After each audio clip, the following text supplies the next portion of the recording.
Hi, welcome to Ramya's taste travel. ഇന്ന് ഒരു ഉണക്കൽ കറിയാണ് ഉണ്ടാക്കുന്നത്. അതായത് ഉണക്കൽ സ്രാവ് വെച്ചിട്ടുള്ള ഒരു മീൻ കറിയാണ് ഉണ്ടാക്കുന്നത്. അപ്പോൾ നമ്മൾ ആദ്യം തന്നെ ഉണക്കലിൻ്റെ ആ സ്രാവിൻ്റെ തോലൊക്കെ കളഞ്ഞ് മുറിച്ചതിന് ശേഷം കുറേ നേരം നമ്മൾ വെള്ളത്തിലിട്ട് നല്ലോണം കഴുകി വെള്ളത്തിൽ ഇട്ട് വയ്ക്കുക. അപ്പോൾ അതിൻ്റെ ആ ഉപ്പ് രസമൊക്കെ ഒന്ന് നമുക്ക് കുറഞ്ഞ് കിട്ടും. ഇനി നമ്മളിത് ചെയ്യാൻ പോണത്, അടുത്തത് നമ്മൾ ഒരു അരപ്പ് തയ്യാറാക്കുക. കുറച്ച് നാളികേരം വല്ലാണ്ട് വേണ്ട. നമ്മൾ മീൻ എത്ര എടുക്കണോ അതിനനുസരിച്ചിട്ട് ഒരു ലേശം. ഇതിപ്പോൾ ഒരു മുറി നാളികേരമൊന്നുമില്ല. അതിലേക്ക് നമ്മൾ ഒരു 4 ചുവന്നുള്ളി എടുത്തിട്ടുണ്ട്, ഒരു 3-4 ചെറിയ വെളുത്തുള്ളി എടുത്തിട്ടുണ്ട്. ഇത് നന്നായിട്ട് അരച്ചെടുക്കണം. അതിൽ കുറച്ച് മഞ്ഞൾപ്പൊടി ഇട്ടിട്ട് നമ്മൾ അരച്ചെടുക്കാം. ഇത് നന്നായിട്ട് നല്ലോണം അരയണം കേട്ടോ, അരച്ചെടുക്കും. ഇനി നമുക്ക് മീൻകറി ഉണ്ടാക്കാനായിട്ട് ഒരു ചട്ടിയിലേക്ക് നമ്മൾ ഒരു 3-4 പച്ചമുളക് കീറിയത് ഇട്ട് കൊടുക്കാം. ഒരു തക്കാളി ഇട്ട് കൊടുക്കുന്നുണ്ട്, ഒരു തണ്ട് കറിവേപ്പില ഇട്ട് കൊടുക്കുന്നുണ്ട്. ഉപ്പ് കുറച്ചിട്ടാൽ മതി. ഉപ്പ് കറി നമ്മൾ ഉപ്പ് ഉള്ളതല്ലേ സ്രാവിലൊക്കെ, അപ്പോൾ കുറച്ച് കറിയിലേക്കുള്ളത് മാത്രം ലേശം ഇടുക. എന്നിട്ട് പിന്നെ നമ്മൾ കറിയൊക്കെ അതിന് ശേഷം നോക്കിയിട്ട് ഇട്ട് കൊടുത്താൽ മതി. ഇനി ഇതൊന്ന് ഈ തക്കാളി ഇപ്പോഴത്തെ തക്കാളിയായ കാരണമാണ്, അല്ലെങ്കിൽ ഇപ്പോൾ ഇതിങ്ങനെ ചെയ്യേണ്ട കാര്യമില്ല. ഒരു ചൂട് തട്ടുമ്പോഴേക്കും ശരിക്ക് നല്ല നാടൻ തക്കാളി ആണെങ്കിൽ വേവും. ഇനി ഇതിലേക്ക് നമ്മൾ കുറച്ച് പുളി ഒഴിച്ചു കൊടുക്കുന്നുണ്ട് കേട്ടോ. അധികം പുളി വേണ്ട, നമ്മൾ പച്ച മീൻ കറി വെക്കുന്ന പോലത്തെ പുളി വേണ്ട. ഇനി നമ്മൾ അതിലേക്ക് ഇട്ട് കൊടുക്കണം. നമ്മൾ മഞ്ഞൾപ്പൊടി ഇട്ടിട്ട് നാളികേരം അരച്ചു, കുറച്ച് ഇതിൽ മഞ്ഞൾപ്പൊടി ഇടുന്നുണ്ട്. ഇനി നമ്മളിതിലിടുന്നത് മുളക് പൊടിയാണ്. മുളക് പൊടി നല്ലോണം ഇടണം. നാളികേരം കുറച്ചിട്ട് മുളക് പൊടി ഞാൻ ഇതിന് 2 സ്പൂണ് മുളക് പൊടി, ഒരു 2.5 സ്പൂണോളം ഇട്ട് കൊടുക്കുന്നുണ്ട്. ഇതധികം എരിവില്ലാത്ത മുളക് പൊടിയാണ്. ഇനി നമ്മൾ ഇതിലേക്ക് അരപ്പൊഴിച്ചു കൊടുക്കാം.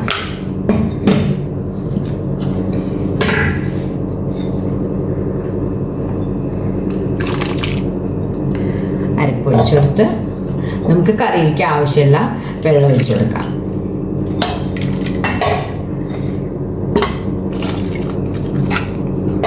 ഈ നാളികേരത്തിൽ ചെറിയ ഉള്ളിയും വെളുത്തുള്ളിയും എന്തായാലും അരക്കണം കേട്ടോ. ഇതിൽ ഞാൻ ഇഞ്ചി ഇടുന്നില്ല, ഉണക്ക മീനായ കാരണം ഞാൻ ഇഞ്ചി ചേർക്കണില്ല. വെളുത്തുള്ളി മാത്രമാണ് ചേർത്തത്. നമ്മൾ നാളികേരത്തിൻ്റെ കൂടെ അരച്ച് ചേർത്തു.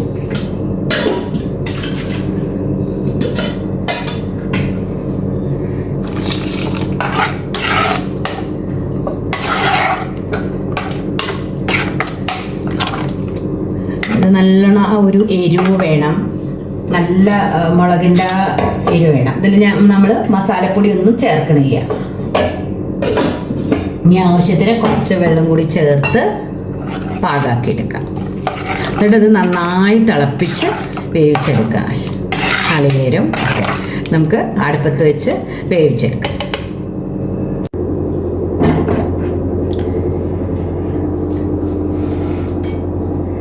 ഒരു തണ്ടും കൂടി കറിവേപ്പില ഇട്ട് കൊടുക്കുന്നുണ്ട്. ഇനി അത് നന്നായിട്ട് തിളച്ച് വരട്ടെ.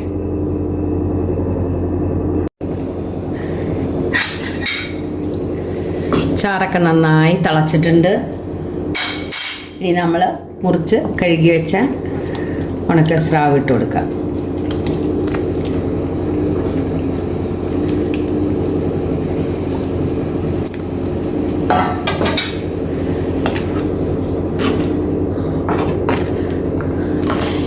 ഇനി ആ സ്രാവും കൂടി ഒന്ന് വേവണത് വരെ നന്നായിട്ട് തിളപ്പിച്ചെടുക്കുക.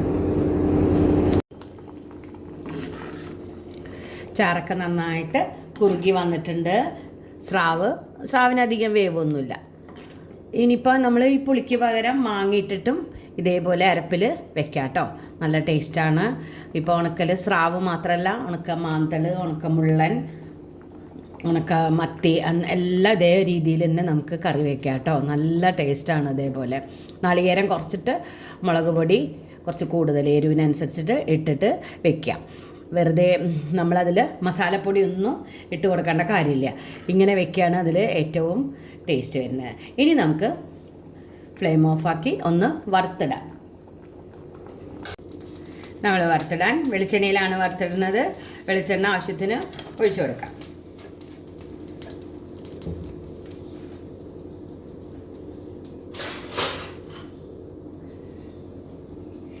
ചെറിയ ഉള്ളിയാണ് നമ്മൾ വറുത്തിടാൻ എടുക്കുന്നത്. ചെറിയ ഉള്ളി കുറച്ച് കൂടുതൽ അരിഞ്ഞിട്ട് ഇട്ട് കൊടുക്കാം.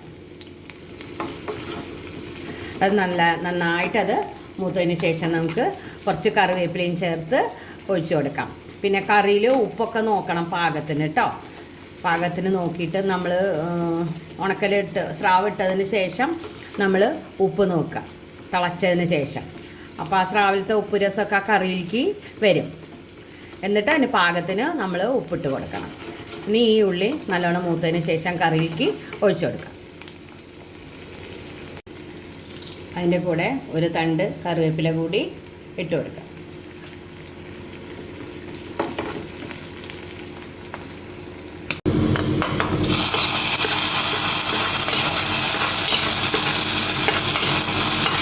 ചെറിയ ഉള്ളി തന്നെ ഇട്ടിട്ട് വറുത്തിടണം. അതാണ് അതിൻ്റെ ടേസ്റ്റ്. നല്ല ടേസ്റ്റാണ്. അപ്പോൾ എല്ലാവർക്കും ഇഷ്ടമാവും. പച്ച മത്സ്യങ്ങളൊന്നും കിട്ടാത്ത സമയം നമുക്ക് ഉണക്ക മത്സ്യം ഇതേപോലെ നന്നായിട്ട് തന്നെ കറി വയ്ക്കാം. അപ്പോൾ എല്ലാവരും ഇതേപോലെ ഉണ്ടാക്കി നോക്കൂ. എല്ലാവർക്കും ഇഷ്ടമാവും. ഇഷ്ടമായാലും എല്ലാവരും ലൈക്ക് ചെയ്യാനും ഷെയർ ചെയ്യാനും കമൻറ്റ് ചെയ്യാനും മറക്കരുത്. Thank you for watching.